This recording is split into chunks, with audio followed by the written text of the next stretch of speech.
Tenemos 3 preguntas. Yo voy a leer la pregunta. Nuestro hermano Edgar va a venir a este lugar. Él va a estar acá al lado mío.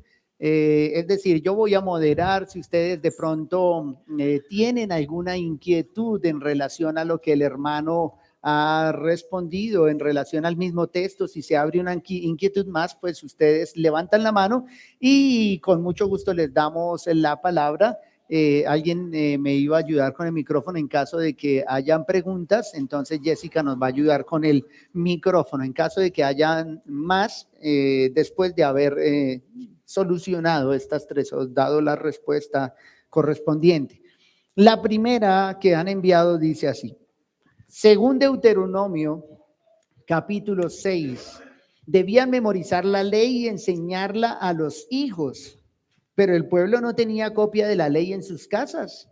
Solo era leída a todos cada 7 años, según Deuteronomio 31, 9 al 13. ¿Era obra del Espíritu Santo que pudieran lograrlo entonces? Aclaro un poco mejor la pregunta, o sea, más sucinta. ¿Qué ocurre si ellos leen la ley cada 7 años? ¿Cómo pueden memorizarla? Si ni siquiera tienen una copia como nosotros. Vean, nosotros todos tenemos una copia de las escrituras, pero ellos no la tenían. ¿Cómo podían memorizarla? Esa es la pregunta que nos han planteado. Continúa, Guitar, con la respuesta. Bien, mis hermanos, muy buenos días para todos. Primero que todo, damos gracias al Señor por esta oportunidad que nos da. Y pues mirando las preguntas que planteó el hermano, veo 2 cosas, ¿no? Buenas. La primera es que fueron muy poquitas preguntas, quiere decir que los maestros estuvimos bien, enseñamos bien, porque pues si no hubieron demás preguntas o enredaron mucho, quedaron todos perdidos. Entonces, la primera pregunta que el hermano nos plantea es la que ya el pastor nos dijo. La ley se leía cada 7 años en el pueblo de Israel. Aquí podemos ver varias cosas. Lo primero que podemos ver es lo siguiente, mis hermanos. La ley se leía cada 7 años en la fiesta de los tabernáculos, pero esta ley se hacía como parte ceremonial, o sea, esta ley leer la ley hacía parte de la ceremonia, de la liturgia, del programa que se daba esos días. O sea, cada 7 años era necesario leer la ley. Pero la ley la ley estaba en el pueblo, la ley, recordemos que el Señor había designado a los levitas, a la tribu de Leví, que eran los sacerdotes, para que ministrara la ley en medio de todo el pueblo. Por lo tanto, la ley siempre estuvo en medio del pueblo, nunca se apartó de ellos. Entonces, la pregunta que hace el hermano era que si cada 7 años se leía la ley, únicamente no. La ley siempre estaba ahí presente. No había copia de la ley. Pero recordemos que Moisés siempre hacía énfasis en estar recordándole la ley al pueblo. ¿Para qué? Primero que todo, para que el pueblo no fuera castigado, y segundo, para que de generación en generación la supieran. Podemos ver que había niños a los 9 años que ya recitaban la Torá, y más adelante con niños de 12, 14, 15 años ya se aprendían lo que era la ley, el Antiguo Testamento. Bien, ¿algo que añadir de parte de los otros maestros o esto abre una pregunta más en ustedes, mis hermanos? Bueno, muy buenos días para todos. Bueno, referente a la pregunta, pues lo que se leía cada 7 años se hacía así en la fiesta de los tabernáculos, como el hermano nos lo acaba de decir, pero lo que se está diciendo en Deuteronomios capítulo 6 era el gran mandamiento, y lo que ellos tenían que aprenderse era el texto que fue clave para las primeras clases, que decía: oye Israel, Jehová nuestro Dios, Jehová uno es, y amarás a Jehová tu Dios con todo tu corazón y con toda tu alma y con todas tus fuerzas. Este era el gran mandamiento que se les estaba diciendo que tenían que memorizarse. De acuerdo, también la misma pregunta el hermano, lo último pregunta que si era obra del Espíritu Santo que pudieran lograrlo. Por supuesto que era obra del Espíritu Santo, de lo contrario vemos que el Espíritu Santo obra desde el principio. ¿No surgen más inquietudes? Bien, se aclara entonces que en Deuteronomio 6 se está hablando de tan solo el primer mandamiento que estaba citado ahí, ¿verdad? De que su Dios era uno y que debían amarlo con todo el corazón. Y en el otro texto de Deuteronomio 31 se refería a toda la ley. Quiere decir que el contexto era diferente. La segunda pregunta que enviaron después de la serie de Deuteronomio que dieron nuestros maestros fue la siguiente. Dice así: sabemos que toda la generación mayor de 20 años que estuvo en Horeb cuando Dios se manifestó al pueblo murió en el desierto, y la generación a la cual Moisés estaba hablando en Deuteronomio son los hijos de los que murieron. Y todos los demás que nacieron en los 40 años de peregrinación. Entonces, ahí va la pregunta. ¿Por qué en el preámbulo que hace Moisés al referir los 10 mandamientos dice que no fue con sus padres que hizo el pacto Dios, sino con la generación presente en el momento? El texto es Deuteronomio 5:3, pueden verificarlo en este momento. Deuteronomio 5:3 dice así: no con nuestros padres hizo Jehová este pacto, sino con nosotros todos los que estamos aquí hoy vivos. Muchos de ellos nacieron en el desierto. Aclaro un poco mejor la pregunta. Cuando Dios hizo pacto en Horeb, los que están acá hablando con Moisés en Deuteronomio, la mayoría de ellos ni siquiera habían nacido. Porque la mayoría de ellos nacieron en el desierto. O sea, todos los que tenían menos de 40 años habían nacido en el desierto. Quiere decir de que ellos no estuvieron en Horeb, pero el texto dice: no con nuestros padres hizo Jehová este pacto, sino con nosotros, todos los que estamos aquí hoy vivos. Y dice todos los que estamos hoy aquí vivos, y habían unos que no habían estado en Horeb. Entonces pregunta acá, ¿por qué este texto lo señala de esta manera? Continúe. Bien, mi hermano, sí, señor, correcto. Recordemos que el Señor hizo pacto con los padres, claro que hizo pacto con los padres. Las escrituras muestran que, o en Deuteronomio que estuvimos mirando, decía el Señor, el pacto que hice con tus padres, el pacto que hice con tus padres, lo nombra varias veces. Entonces recordemos que sí hizo pacto con sus padres. Pero lo que podemos encontrar en este pasaje, y lo más importante, es la continuidad de la ley a los hijos. Eso es lo más importante, eso es lo que nos concentra este pasaje. Recordemos que esto es un pacto perpetuo que va de generación en generación. Y esto quiere decir que la ley es para todos los que estemos vivos, para aquellos que estén vivos. En ese tiempo le dijeron a ellos: para nosotros es la ley, para los que estamos vivos en este momento. Pero la ley es perpetua, esa ley, ese pacto es perpetuo. Por lo tanto, es para todos los que estamos vivos en este momento, los que vendrán más adelante. Si Dios viene en 5 años, 20, 200 años, para todos los que estén vivos será la misma ley. Para ellos fue la ley, para nosotros y para los que vienen. ¿Algo que añadir?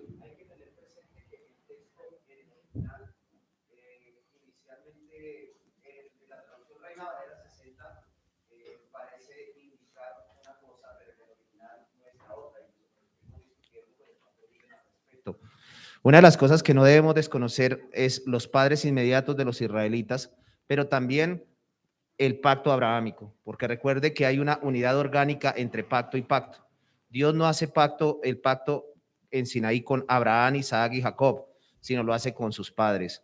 Entonces, eso también hay que contextualizarlo, porque cuando usted mira la Reina Valera 60 y va y mira el texto masorético, algunas traducciones que son más fieles al texto masorético muestra otra cosa. Entonces hay que vincular y hay que entender el pasaje dentro del marco del pacto abrahámico, pero también dentro de los padres directos de los hijos de Israel. Gracias, pastor. Norbertico, pueden trasladar el micrófono hasta donde Norberto. Gracias. Cuéntenos, hermano Norberto. Sí, gracias, pastor. Deuteronomios capítulo 29, versículo 13, habla sobre el pacto que Jehová hizo en Moab. Es que recuerden que ya estaban a punto de entrar y Jehová les recuerda y dice así: para confirmarte hoy como su pueblo, para que Él te sea a ti por Dios, de manera que Él te ha dicho, y como lo juró a tus padres Abraham, Isaac y a Jacob. Esa es la razón. La promesa estaba dada a los padres para la generación del pueblo que él escogiera. Capítulo 30, versículo 1, si se dan cuenta, la forma como también trasciende la ley a su siguiente generación.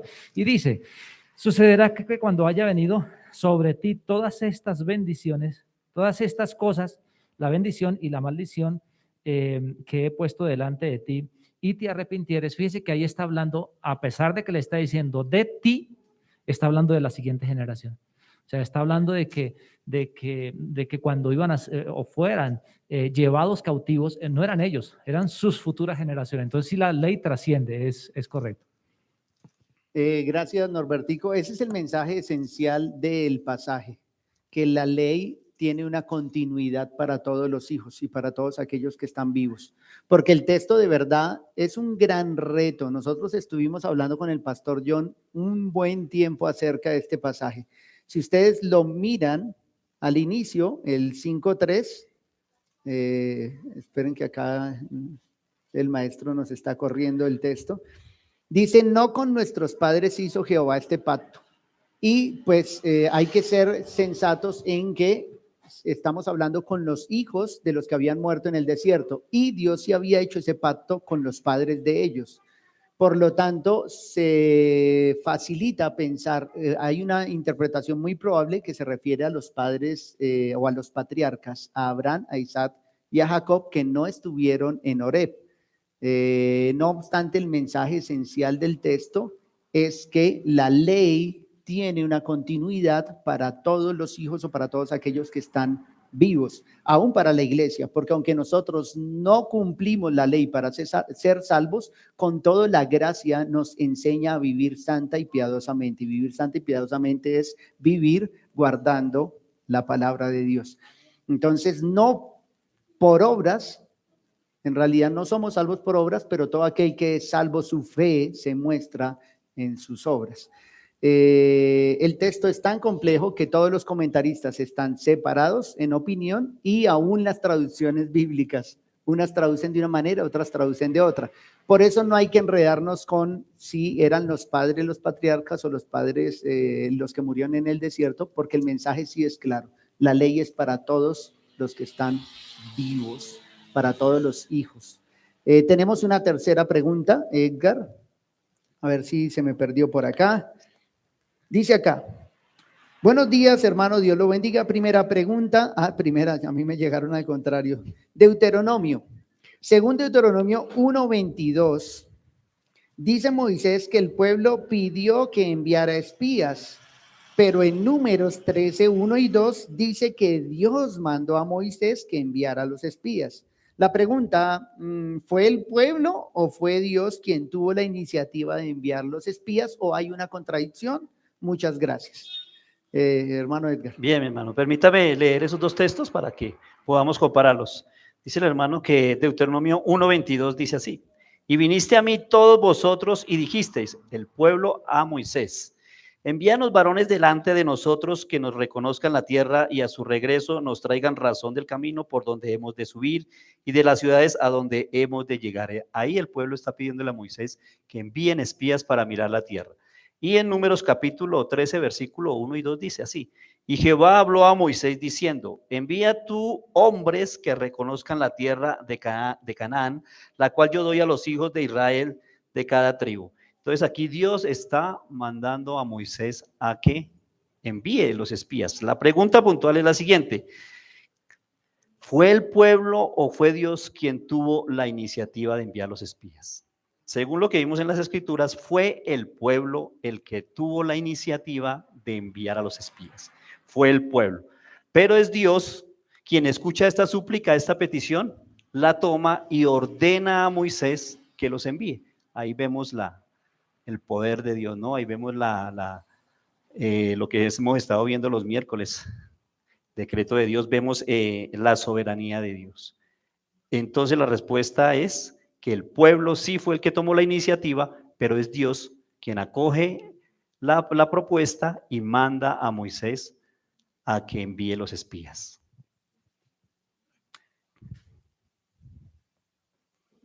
No surgió más inquietud, ¿verdad?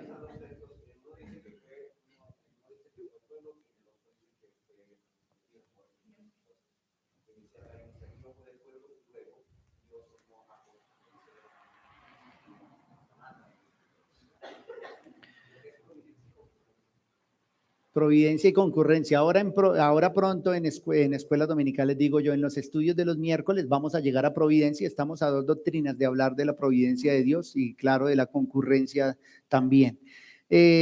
Cosa importante, ¿por qué Números no lo cita? Tan solo dice que Dios envió. Hay que recordar que cada libro de la Biblia tiene un propósito, una estructura determinada y de acuerdo al propósito del libro, las cosas que se incluyen y las que no. En Números no se incluyó que el pueblo había solicitado eso. No quiere decir que haya una contradicción, sencillamente no se incluyó ese dato y ya. Es como en Génesis, no se incluyen todos los cientos o miles de hijos que tuvo Adán y Eva. Razón, porque solo el texto está concentrado en hablar de la simiente de la cual vendría el Mesías. Ya, por eso no se añaden otros datos. Para que alguien no se vaya pensando que pareciera una contradicción.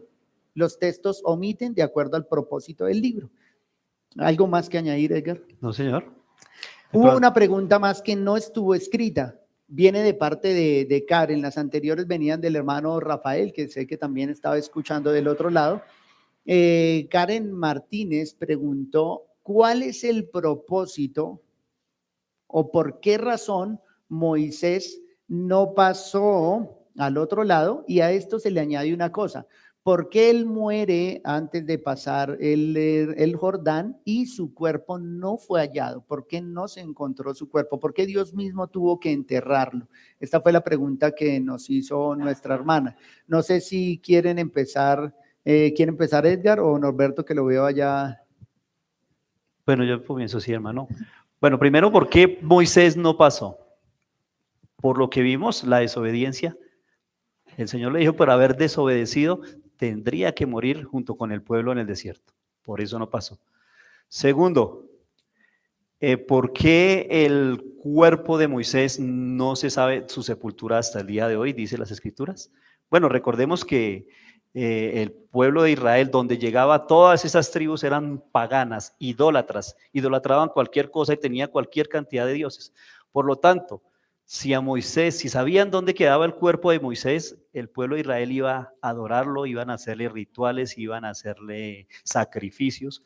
Entonces el Señor no quería que el pueblo continuara esa idolatría. Entonces esa sería la respuesta. Hermano Norberto tiene... No, está clara, sí, uno es la oración, dos, porque recuerden que cuando Moisés se le da la orden de que le hablara a la peña, no le habla, sino que la golpea, y eso le costó la entrada. Dios fue claro ahí que no iba a entrar por eso.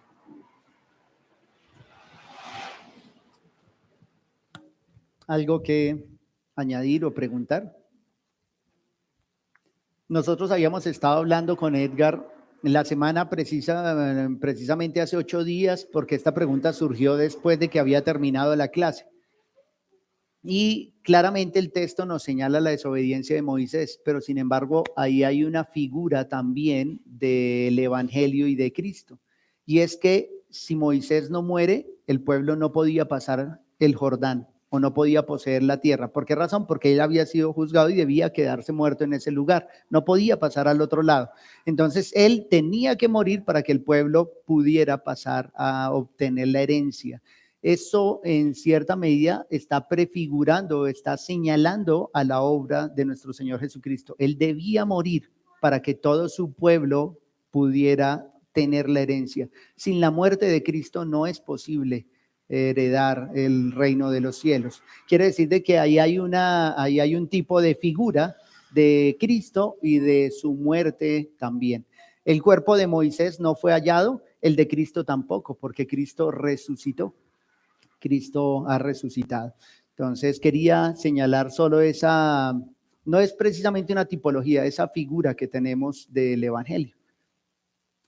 ¿Alguna pregunta más, mis queridos hermanos? ¿Alguna ampliación? ¿Hubo alguna objeción? Los maestros fueron buenos, ¿verdad? Nos fue bien con Deuteronomio. El próximo mes, después de la serie que vamos a tener de llamamiento eficaz, vienen nuevamente nuestros 3 maestros a compartir el Evangelio de Juan en clase de escuela dominical. O sea, ellos ya están avanzando, ya están trabajando en el Evangelio de Juan para tener una serie completa de clases en torno a este Evangelio. Entonces, vamos a pasar a la parte ya, a la clase del llamamiento eficaz, que es la que vamos a tener durante este mes o estos próximos domingos. Gracias, hermano Edgar, y a los hermanos que hicieron también las preguntas.